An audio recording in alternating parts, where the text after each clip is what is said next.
Hello বন্ধুরা, তোমরা সব কেমন আছো? আশা করছি সবাই খুব ভালো আছো। তো আমি আজকে আরেকটা চলে আসলাম মজাদার রেসিপি নিয়ে। সেটা হচ্ছে মশলা আমের আচার। তো আমটাকে কেটে নিয়েছি, কেটে নিয়ে নুন হলুদ এই যে মাখিয়ে নেবো। আমটাকে দেখো আমি চৌকো চৌকো করে কেটে নিয়েছি। তো এটা আবার রোদে শুকাবো 2 দিন। ভালো করে মাখিয়ে নিচ্ছি যাতে পুরোটা মাখানো হয়। কিন্তু হলুদ দেখাচ্ছে, কিন্তু আমটা পাকা না, কাঁচাই ছিল। তো এই দেখো আমটা দেখো 2 দিনে এরকম শুকিয়ে গেছে।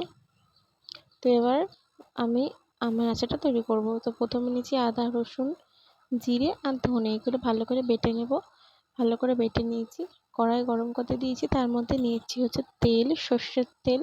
তো ফোড়নে দেবো হচ্ছে আমি শুকনো লঙ্কা, দিলাম আর 5 ফোড়ন দিলাম।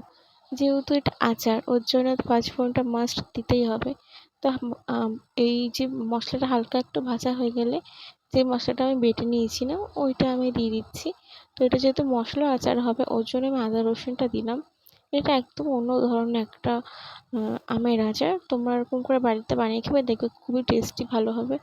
তো প্রায় 5 মিনিট মতন আমি মশলাটাকে কষিয়ে নিলাম। দেখো কতটা তেল ছেড়ে দিয়েছে। ভালো করে 5 মিনিট সুন্দর করে কষিয়ে নিয়েছি।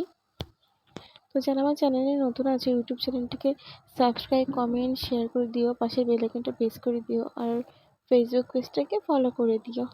তো এই যে আমটা ছিল, সেই আমটা আমি মশলার মধ্যে ঢেলে দিলাম। দিয়ে বেশিক্ষণ আমি এটাকে কষাবো না, আমি হার্ডলি 5 মিনিট মতন কষাবো।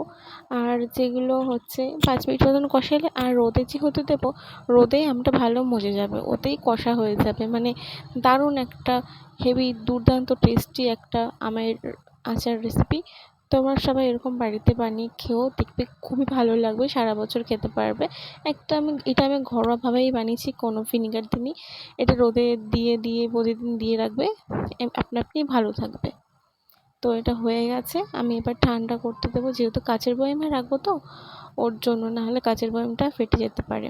তো এটা আমি ঠান্ডা হয়ে গেলে তারপরে কাচের বয়ামের মধ্যে ভরে নেব। তো এই যে হচ্ছে ঠান্ডা হয়ে গেছে, কাচের ছোটো একটা বয়াম নিয়ে নিয়েছি। তো এইটা আমি দিয়ে দেবো এখন, আমের আচারটা ঢেলে নেব। তো আমের আচারটা দেখো পুরো অনেকটা হয়ে গেছে, এটা পুরো ফুল পড়ে আছে। তো আজকের ভিডিওটা এই অবধি, পরে আরেকটা ভিডিওতে সবার সঙ্গে দেখা হবে। ধন্যবাদ আমার ভিডিওটা সবাই দেখার জন্য।